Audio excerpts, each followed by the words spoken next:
Hello, hello, hello, hello, hello. This is Thoughtful ASMR, and it has been a while, but I am finally back with another philosophy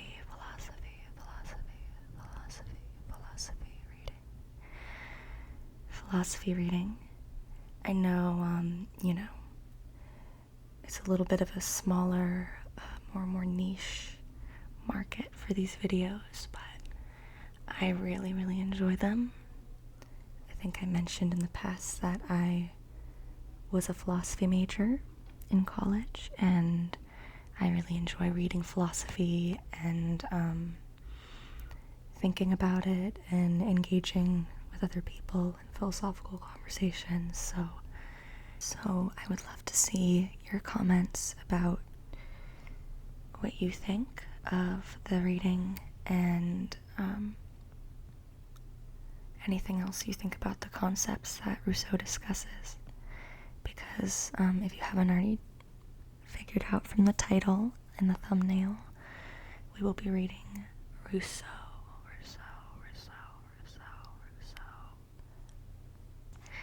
I thought we could read, one of his biggest essays. Today I was going to go and read from this book that I have called The Major Political Writings of Jean-Jacques Rousseau. And from this, I was going to be reading on the social contract, or principles of political right. And I read this in college, I think for a politics course. Rousseau's writings are more political than I think the ones that I've done before. I did Camus and Descartes, but it's just interesting, me reading this doesn't mean I agree with everything he says, and this is from a while ago at this point, but it's always interesting to look at the ways in which it still is relevant today.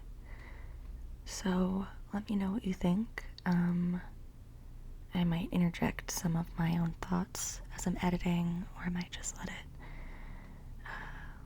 it go with no interjections, for you guys to form your own opinions. But I would love if you left me some thoughts, and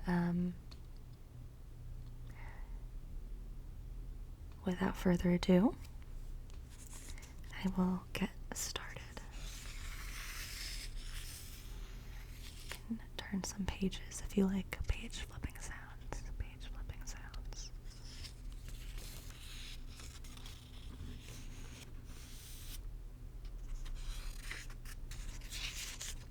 There's a little, table of contents and notice and title page, but we will start with book 1. I want to inquire whether there can be any legitimate and reliable rule of administration in the civil order, taking men as they are and laws as they can be. In this inquiry, I will always try to join what right permits with what interest prescribes, so that justice and utility are not always at odds. I begin my discussion without proving the importance of my subject. I will be asked whether I am a prince or a lawgiver, given that I am writing about politics. I reply that I am not, and that it is for this very reason that I write about politics. If I were a prince or a lawgiver, I would not waste my time saying what needs to be done. I would do it. Or I would remain silent. Born a citizen of a free state and a member of the sovereign, the right to vote there is enough to impose on me the duty to learn about public affairs, regardless of how weak the influence of my voice on them may be. How happy I am every time I meditate about governments, always to find in my research new reasons to love that of my country. Chapter 1. Subject of this first book. Man is born free, and everywhere he is in chains. A little interjection from Emily. I know that is a very famous line. It's an iconic Rousseau line, so I'm going to repeat it one more time, maybe a couple times. Man is born free, and everywhere he is in chains. Man is born free, and everywhere he is in chains. Man is born free, and everywhere he is in chains. He who believes himself the master of others fails not to be a greater slave than they. How did this change come about? I do not know. What can make it legitimate? I do believe I can resolve that issue. If I were to consider only force and the effect that derives from it, I would say as long as a people is compelled to obey and does obey, it does well. As soon as it can shake off the yoke and does shake off the yoke, it does even better. For in recovering its freedom by the same right used to rob it of its freedom, either the people is justified in taking it back, or those who took it away from it were not justified in doing so. But the social order is a sacred right that serves as the basis for all the others. Yet this does not come from nature. It is therefore founded on conventions. It is a question of knowing what these conventions are. Before coming to that, I should establish what I had just put forward. Chapter 2. On the First Societies. The most ancient of all societies, and the only natural one, is that of the family. Still, children remain bound to the father only as long as they need him to preserve themselves. As soon as this need ceases, the natural bond dissolves. The children, exempt from the obedience they owed the father, and the father, exempt from the care he owed the children, all equally return to independence. If they continue to remain united, it is no longer so naturally, but rather voluntarily. The family itself is maintained only by convention. This common freedom is a consequence of man's nature. His first law is to attend to his own preservation. His first cares are those he owes himself, and since, as soon as he has attained the age of reason, he alone is the sole judge of the means proper for preserving himself, he thereby becomes his own master. The family is therefore, if you will, the first model of political societies. The leader is the image of the father, the people is the image of the children, and since all are born equal and free, they alienate their freedom only for the sake of their utility.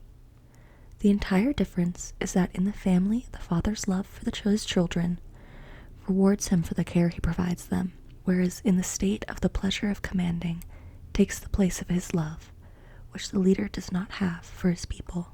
Forgive me if I'm pronouncing this wrong, but Grotius denies that all human power is established for the benefit of those who are governed.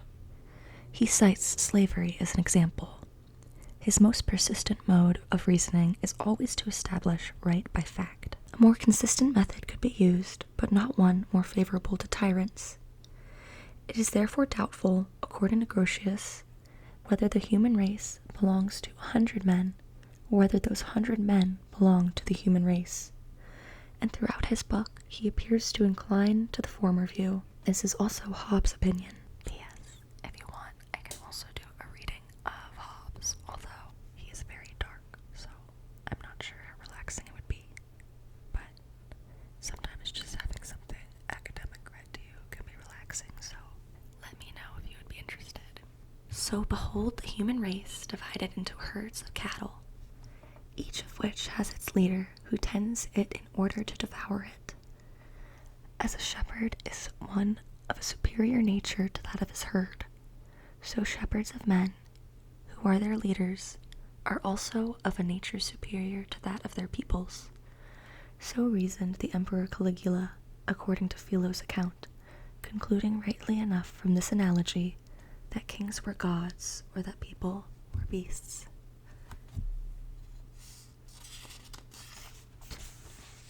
Caligula's reasoning amounts to that of Hobbes and Grotius. Before any of them, Aristotle had also said that men are not naturally equal, but that some are born for slavery and others for domination. Aristotle was right, but he mistook the effect for the cause. Every man born in slavery is born for slavery. Nothing is more certain. Slaves lose everything in their chains, even the desire to leave them. They love their servitude just as Ulysses' companions loved their brutishness. If there are slaves by nature, then, it is because there have been slaves contrary to nature. Force made the first slaves. Their cowardice perpetuated them. I have said nothing about King Adam, nor Emperor Noah, father of 3 great monarchs who divided up the universe amongst themselves, as did Saturn's children, with whom they have been identified. I hope that this moderation of mine will be appreciated, for since I am directly descended from one of those princes, and perhaps from the eldest branch, how am I to know whether, upon verification of titles, I might not find out that I am the legitimate king of the human race? Be that as it may, it cannot be denied that Adam was sovereign of the world, just like Robinson was of his island, as long as he was its sole inhabitant. And what made this empire convenient was that the monarch, secure on his throne, had neither rebellions nor wars, no conspirators to fear. Next we have chapter 3, on the right of the stronger. The stronger is never strong enough to be forever the master, unless he transforms his force into right, and obedience into duty. Hence the right of the stronger, a right seemingly understood ironically, and in actuality established as principle. But will this word ever be explained to us? Force is a physical power. I do not see what morality can result from its effects. To yield to force is an act of necessity, not of will. It is, at most, an act of prudence. In what sense could it be a duty? Let us assume this alleged right for a moment. I say that only inexplicable gibberish results. For once force makes right, the effect changes along with the cause. Any force that overcomes the first one succeeds to its right. Once one can disobey with impunity, one can do so legitimately, and because the stronger is always right, it is merely a matter of making it so that one is stronger.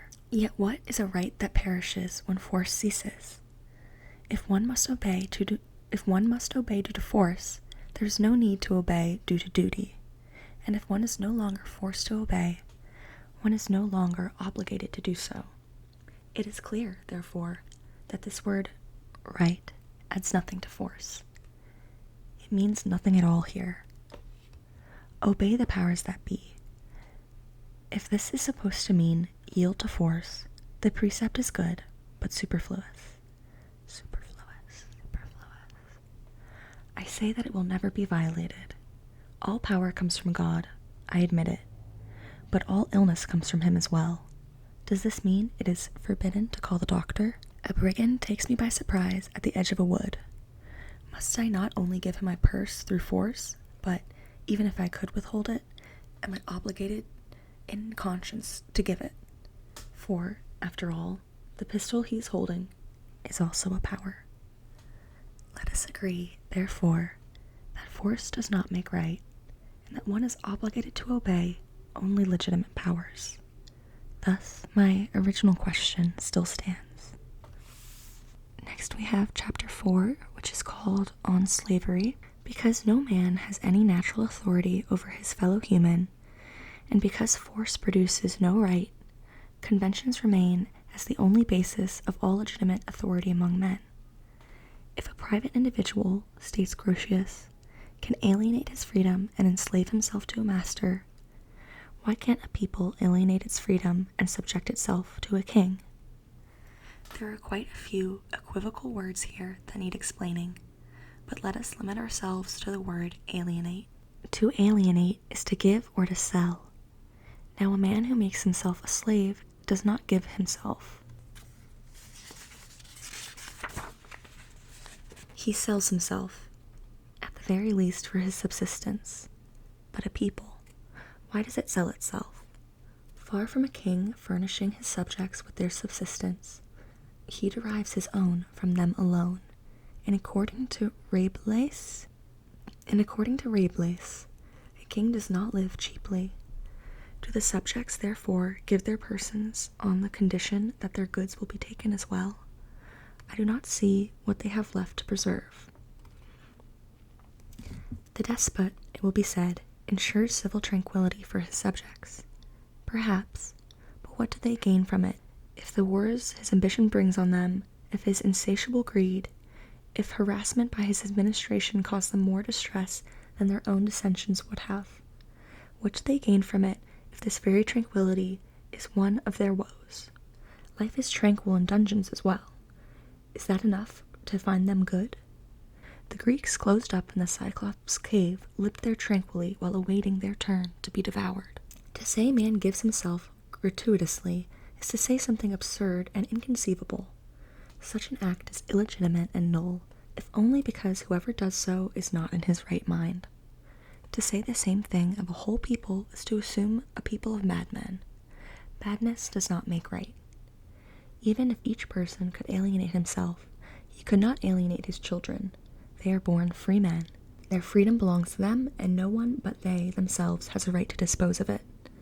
Before they have attained the age of reason, the father can in their name stipulate the conditions for their preservation, for their well-being, but he cannot give them irrevocably and unconditionally, for such a gift is contrary to the ends of nature and exceeds the right of paternity. For an arbitrary government to be legitimate, therefore, the people at each generation would have to be the master of accepting or rejecting it, but this government would no longer be arbitrary. To renounce one's freedom is to renounce one's quality as a man, the rights of humanity, even its duties. There is no possible compensation for someone who renounces everything. Such a renunciation is incompatible with a man's nature, and to deprive his will of all freedom is to deprive his actions of all morality. Finally, a convention that stipulates absolute authority for one party and unlimited obedience for the other is vain and contradictory. Isn't it clear that one is in no way bound to someone from whom one has a right to demand everything, and that this condition alone, without any equivalence, without any reciprocity, entails the nullification of the act? For what right would my slave have against me? Because everything he has belongs to me, and because, since his right is mine, the right of me against myself is a meaningless expression. Grotius and the others derive another origin of the alleged right of slavery from war. Since the victor, according to them, has the right to kill the vanquished can buy back his life at the cost of his freedom, a convention all the more legitimate as it works to profit of both. But it is clear that this alleged right to kill the vanquished in no way results from the state of war.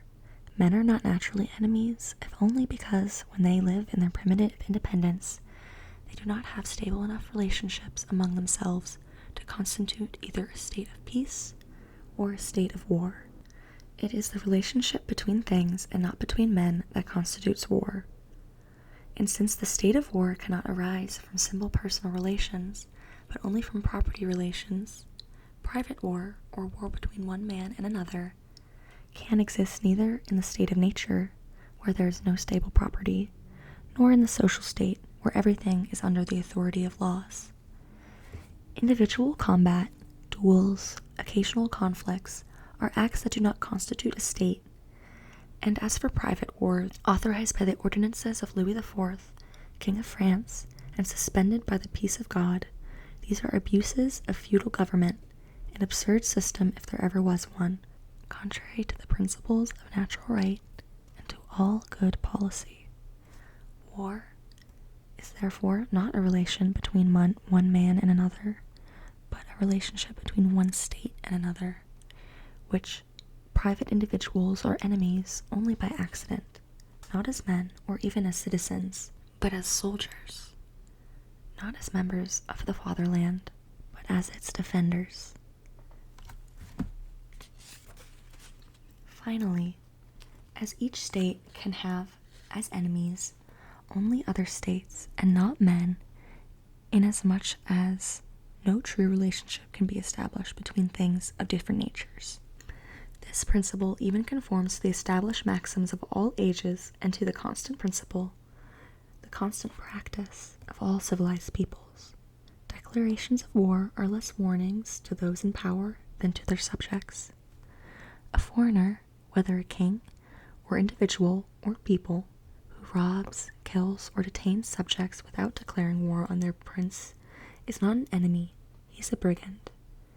Even in the midst of war, a just prince may well take possession of everything in enemy territory that belongs to the public, but he respects the person and goods of private individuals.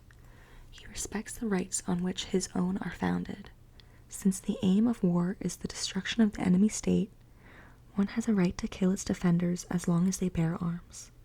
But as soon as they lay down their arms and surrender, since they thereby cease to be enemies or the enemy's instruments, they once again become simply men, and one no longer has a right over their lives.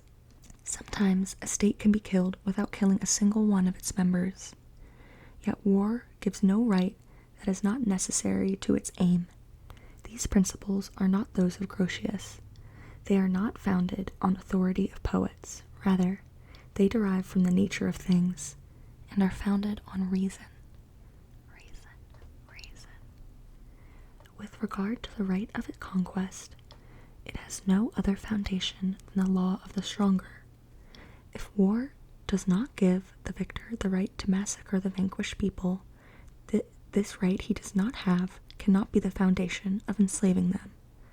One has the right to kill the enemy only when one cannot make him a slave. The right to make him a slave, therefore, does not come from the right to kill him. It is therefore an iniquitous exchange to make him buy his life, over which he does not have any right, at the cost of his freedom. In establishing the right of life and death on the right of slavery, and the right of slavery on the right of life and death, isn't it clear that one falls into a vicious circle? I think that's called a tautology. Even assuming this terrible right to kill everyone, I say that a slave made such through war, or a conquered people, is in no way committed to his master, except to obey him insofar as he is forced to do so. In taking the equivalent of his life, the victor has not spared it. Instead of killing him uselessly, he has killed him usefully. Far from having acquired over him any authority joined to force, therefore, the state of war persists between them as it did beforehand. Their relation itself is its effect, and the customs of the right of war presuppose that there has not been any peace treaty. They have made a convention, perhaps, but this convention, far from destroying the state of war, presupposes its continuation. Thus, from whatever vantage point one looks at things, the right of slavery is null and void. Null and void. Not only because it is illegitimate, but because it is absurd and meaningless. These words, slavery and right, are contradictory. They are mutually exclusive. Whether it is said with reference to one man and another, or one man and a people, the following speech will always be equally absurd. I am making an agreement with you entirely at your expense and entirely to my benefit, which I will observe so long as I please, and which you will observe so long as I please. Mic drop from Rousseau. Mic drop. So I think that is a good place to stop. There's a lot more here, and like I said in my other philosophy videos, I can continue on and make this a series. I am going to circle back to continue reading more Descartes and more Camus, but since somebody had requested Rousseau, I really wanted to get this one out here as well. And so if you like this, I'm happy to read more of the Social Contract. I'm happy to read more other political philosophy books that I have, if that's a subject that interests you, or other philosophy readings. Just let me know if you have any suggestions. I'm always happy to take requests and I read and respond to all the comments, so if you have anything on your mind, I'd love to hear it, but hopefully you're already drifted off to sleep if that was your goal. So I hope that you have sweet dreams. I hope that anybody listening is relaxed and enjoyed the reading, and I look forward to more videos to come.